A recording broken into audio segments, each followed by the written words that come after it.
¿Qué es el PRI?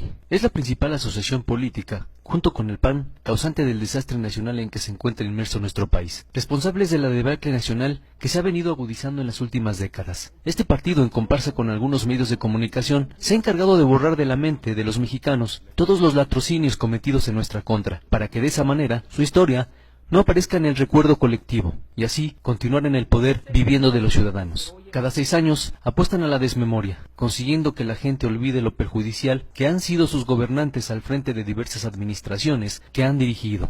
Memoria necesitan muchos que siguen creyendo que ellos son la solución, sin darse cuenta que en realidad son la causa de que México se encuentre hundido en una de las peores crisis de su historia. El PRI fue quien desencadenó la represión criminal en contra de los estudiantes inermes en 1968. Era ese el partido el que gobernaba cuando Echeverría y López Portillo emprendían la guerra sucia que dejó miles de muertos, centenares de desaparecidos y decenas de secuestrados por las fuerzas oficiales y que eran arrojados al mar desde aviones que despegaban de la base militar de Icacos en Acapulco. Es el PRI que por años hizo funcionar el campo militar número 1 como cárcel clandestina. ¿Desde cuándo Raúl Salinas de Gortari tenía vínculos con el narcotráfico? Yo creo que sobre todo a partir del gobierno de su hermano. Durante el régimen priista se fraguó el asesinato de muchos periodistas como Manuel Buendía. Es el partido que abandonó a su suerte a la población damnificada y sin vivienda en los terremotos de 1985. Gracias al PRI, entre 1982 y 1989, el país vivió en una exasperante depresión económica. Gracias a este partido, los fraudes se convirtieron en prácticas rutinarias en las elecciones, principalmente en 1988 y en 2006. En la década de los 80, el narcotráfico infiltra al Estado. El negocio de las drogas comienza a crecer y lo hace con su protección. Gobernadores como Mario Villanueva y otras corporaciones policíacas hacen coalición con el narco. Existe gente como Joaquín Gamboa Pascoe, líder vitalicio, que dirigirá la Central Obrera hasta 2016, sobre pretexto de sindicatos que llevan a cabo prácticas antidemocráticas del corporativismo. El PRI permite que quien ocupe puestos populares se enriquezca, se embolse partidas secretas y realice negocios turbios. Ejemplo, la Colina del Perro construida por José López Portillo o el Partenón de Arturo Durazo. ¿Quiénes son esos destacados personajes de ese partido? En sus filas hay gente como Carlos Romero de Champs y el Baester Gordillo. Gracias a gente como esta, gran parte de la población considera que la corrupción es una conducta aceptable y normal en la función pública. El PRI desmanteló la propiedad pública en el marco de privatizaciones corruptas. Se impuso en el país el modelo económico que aún padecemos, generador de pobreza y de riqueza extremas. Desde entonces se diseñó la inclusión del PAN en el régimen mediante concertaciones, y aquella administración infame culminó con una serie de asesinatos entre los propios priistas. Colosio, Maciú, el PRI de Ernesto Zedillo y su infinita perversión entregó parte del país a intereses extranjeros. A ese partido se deben las masacres de campesinos, Aguas Blancas, El Bosque, La Libertad, El Charco, Acteal, entre otras. ¿Cuántas monstruosidades sindicales ha cometido gente como Joaquín Hernández Galicia, Carlos Longitud Barrios?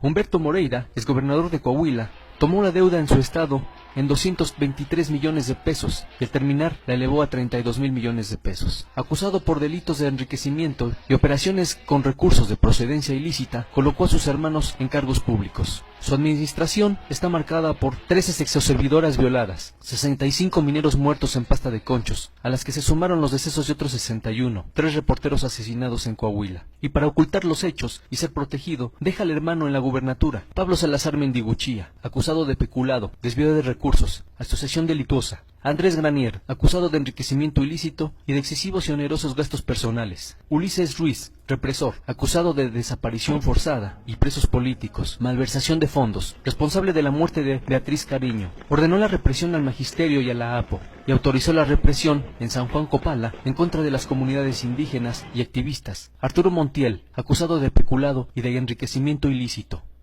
Para los priistas, la impunidad, la corrupción y el nepotismo y la relación con el crimen organizado es parte de la forma de gobernar. Enrique Peña Nieto y su administración, los índices delictivos y la violencia se multiplicaron en forma incontrolada. La entidad se situó como primera en feminicidios, creció el desempleo, se incrementó el número de pobres, se multiplicó la deuda del Estado, destinó miles de millones de pesos de dinero del erario a campañas de su imagen. Arturo Ugalde, presidente de Tlanepantla, se dice que tiene un ingreso escandaloso de 750,000 pesos mensuales. No olvidemos los recientes casos de Tomás Yarrington y su posible relación con la muerte de Torre Cantú. Y aliadas, las policías del PRI y el PAN cobran cuotas al crimen organizado por circular en sus carreteras. El PRI es un sistema en el cual se rola el poder, se protege al sucesor y al predecesor. Al margen de la ley, es un partido que ha causado la muerte de estudiantes, periodistas, opositores y hasta correligionarios.